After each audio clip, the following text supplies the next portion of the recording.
તો નમસ્કાર મિત્રો, સ્વાગત છે તમારું ત્રીજા દિવસમાં સેલ્ફ ઇન્ટ્રોડક્શન, પોતાનો પરિચય કઈ રીતે આપવો એ હું તમને શીખવાડીશ ને તમને આવડશે.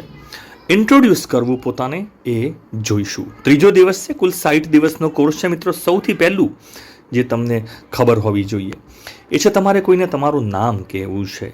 તો સિમ્પલ તમારે કહેવું છે માય નેમ, મારું નામ, અને જોડે ઇઝ મૂકવાનું હોય છે. માય નેમ અને ઇઝ મૂકવાનું હોય છે. તો તમારું વાક્ય શું બનશે?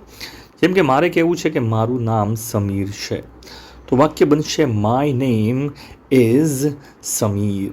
My name is Sameer. ધારો કે અહીંયા તમારું નામ મનીષ છે, તો my name is Manish. My name is Manisha, my name is જે પણ હોય, માય નેમ ઇઝ કરીને સિમ્પલ વાક્ય બની જશે. આવડી જવું જોઈએ ચોક્કસથી, બરાબર છે. ચલો હવે તમારે કહેવું છે સેકન્ડ સેન્ટેન્સ, બીજું વાક્ય, કે તમે ક્યાંના છો, તમે ક્યાંથી આવો છો. હું અમદાવાદથી આવું છું, હું સુરતથી આવું છું, રાજકોટનો છું, કોઈ પણ જગ્યા છે. તો તમારું વાક્ય કેવું બનશે મિત્રો? તમારું વાક્ય બનશે સૌથી પહેલાં આઈ એમ, બરાબર છે. આઈ સાથે શું મૂકવાનું છે? Am from. આઈ એમ અને ફ્રોમ.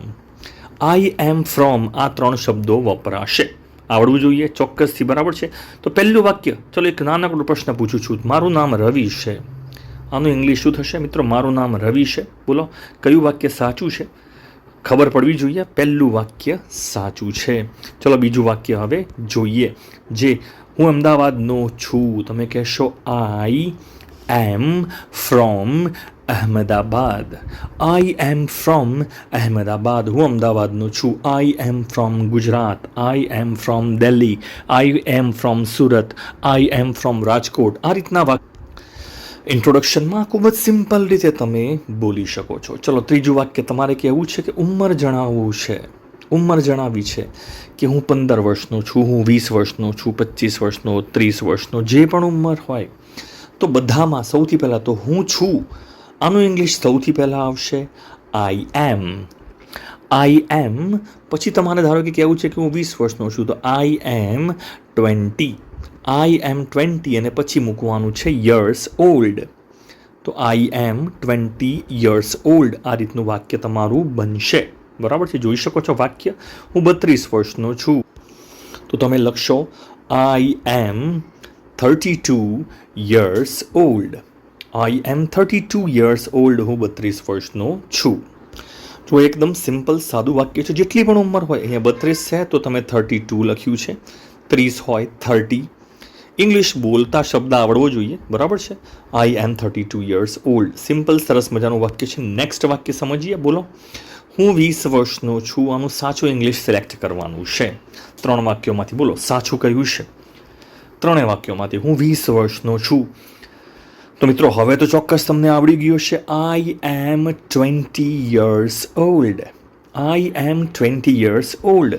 મિત્રો એક મજાની વાત કહું, તમે ખાલી આઈ એમ 20 કહો ને તો પણ વાક્ય સાચું જ બને છે. ટૂંકમાં આઈ એમ 20 આવું પણ કહી શકાતું હોય છે, બરાબર છે.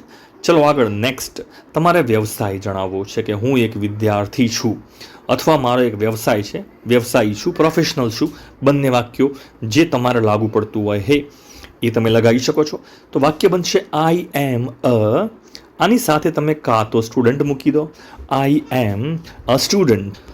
આઈ એમ અ સ્ટુડન્ટ. ને ધારો કે તમારો કે વ્યવસાય છે કે ધંધો છે, તો આઈ એમ અ પ્રોફેશનલ. આઈ એમ અ પ્રોફેશનલ. આઈ એમ અ પ્રોફેશનલ. આ રીતનું વાક્ય બની શકે છે. ખૂબ સિમ્પલ, સાદું, નાનકડું, હલકું ફૂલકું વાક્ય છે. વિદ્યાર્થી છો તો તમે કહેશો આઈ એમ અ સ્ટુડન્ટ. અને કંઈ વ્યવસાય છે, બરાબર છે, કે ધંધો છે, આઈ એમ અ પ્રોફેશનલ. આ રીતનું વાક્ય ચોક્કસથી તમે બોલી શકશો. હવે પરિવારની માહિતી ધારો કે તમારે આપવી છે, કે તમે એકલા રહો છો કે પરિવારમાં કેટલા જણા છે તમારા. તમારે કેવું છે મારા પરિવારમાં, ફોર એક્ઝામ્પલ મારે કેવું છે મારા પરિવારમાં 5 લોકો છે. તો મારા પરિવારમાં છેલ્લે આપણે શું મૂકીશું વાક્યમાં? In my family. આ વાક્ય, આ શબ્દ છેલ્લે આવશે, ઇન માય ફેમિલી, બરાબર છે. અને શરૂઆત વાક્યની કરવી હોય કે કોઈ વસ્તુ છે, અમારા ગામમાં કૂવો છે, અમારા શહેરમાં ધારો કે તમારે કહેવું છે કે 25 માળના બિલ્ડિંગ છે, તો આવા કંઈક વસ્તુ છે તમારે જ્યારે બોલવું હોય ને તો તમે ધેર ઇઝથી બોલી શકો, અને જો એક કરતાં વધારે હોય તો ધેર ઇઝ અથવા ધેર આરથી વાક્યો બનતા હોય છે કે આવું કંઈક છે, વર્ણન કરવું છે. તો તમારે કેવું છે, મારા પરિવારમાં આટલા લોકો છે, તો તમારે એ વાક્ય પણ ધેર આરથી બનશે. બરાબર છે, ધેર આર, કારણ કે સભ્યો વધારે છે એટલે ધેર આર વપરાશે ને આની સાથે તમારું વાક્ય બનશે. જુઓ કેવું વાક્ય બને છે. બરાબર, જોઈ શકો છો તમારું વાક્ય બનશે ધેર આર 5 પીપલ. પીપલની જગ્યાએ તમે મેમ્બર પણ કહી શકો, MEMBERS. ફરીથી એકવાર લખી દઉં છું અહીંયા, ધેર આર 5, એના પછી તમારે લખવાનું છે members. There are 5 members in my family. There are 5 members in my family. મારા પરિવારમાં કુલ 5 સભ્યો છે. આ રીતનું વાક્ય બનશે. બરાબર છે. બોલો સાચું વાક્ય કયું છે? મારા પરિવારમાં 5 લોકો છે. તો માય ફેમિલી હેઝ પીપલ 5, આ પણ ખોટું પડશે. બોલો, there are 5 people in my family, આ સાચું વાક્ય છે. બીજું ચોક્કસથી આવડવું જોઈએ. ચલો નેક્સ્ટ વાક્ય આના પછી આપણે જોઈશું. તમારે તમારા શોખ વિશે જણાવવું છે કે મને આનો શોખ છે, મારા શોખ. બરાબર છે. હવે શોખ એક કરતાં વધારે હોય, શોખ માટે ઇંગ્લિશમાં શબ્દ કયો છે? તમે કહેશો હોબી. હોબી એટલે શોખ, અને એક કરતાં વધારે છે તો પાછળ એનો સ્પેલિંગ આવો બનશે. આનો આપણે ઉચ્ચાર કરીશું હોબીઝ. હોબીઝ એટલે તમારા શોખ. બરાબર છે. એક કરતાં વધારે છે તો આમાં પણ જોડે આર વપરાશે અને તમારું વાક્ય બનશે. તમારે કહેવું છે કે મને જે વસ્તુઓના શોખ છે, માય હોબીઝ, મારા શોખ કયા છે? તો આર મૂક્યું છે. My hobbies are. હવે 2 શોખ છે, એક છે રીડિંગ અને બીજો છે પ્લેઇંગ ચેસ, એટલે વચ્ચે એન્ડ મૂક્યું છે. તો my hobbies R reading and playing chess. આ રીતે વાક્ય બનશે. બરાબર છે. My hobbies R reading and playing chess. આટલું સિમ્પલ, નાનું, સરસ મજાનું વાક્ય બનશે.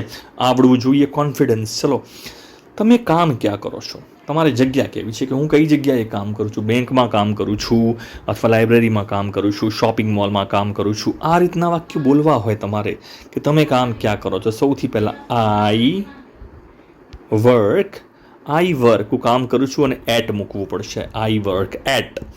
તો તમારું જે વાક્ય બનશે, I work at a bank. I work at a bank. હું એક બેંકમાં કામ કરું છું. આઈ વર્ક એટ, હવે તમે અહીંયા લખી દો શોપિંગ મોલ. ધારો કે તમારે કેવું છે શોપિંગ મોલ, એક મોલમાં કામ કરું છું. જે જગ્યા તમે લખતા હોય એ જગ્યા તમે પાછળ લખી શકો છો. આઈ વર્ક એટ પછી એ શબ્દ તમે આરામથી લખી શકશો. બરાબર છે. તો હવે જેટલા પણ વાક્યો તમે સમજ્યા છો બધા ચોક્કસથી આવડવા જોઈએ. પહેલું, માય નેમ ઇઝ, મારું નામ શું છે, આવડવું જોઈએ. કમેન્ટમાં લખવાના છે બધા જ વાક્યો. આઈ એમ ફ્રોમ, તમે ક્યાંથી છો, તમારું વતન કયું છે, લખજો કમેન્ટમાં ચોક્કસથી. તમારી ઉંમર કેટલી છે, આઈ એમ બ્લેન્ક, ખાલી જગ્યા યર્સ ઓલ્ડ, એ પણ લખવાનું છે. તમે સ્ટુડન્ટ છો, વિદ્યાર્થી છો કે કોઈ વ્યવસાય છે, એ પણ અહીંયા લખજો. તમારા ઘરમાં, પરિવારમાં કેટલા લોકો છે? There are 5 people or 5 members in my family, તો એ શબ્દો પણ આવડી ગયા. માય હોબીઝ આર, કયા કયા શોખ છે એ પણ લખજો. આઈ વર્ક એટ, એ પણ તમે લખી શકો. તો બધું કમેન્ટમાં ચોક્કસથી લખજો. ત્રીજો દિવસ છે મિત્રો. ત્રીજા દિવસમાં, 3 દિવસમાં તમને ઘણા શબ્દો આવડ્યા હશે, ઘણા વાક્યો નાના નાના આવડ્યા હશે.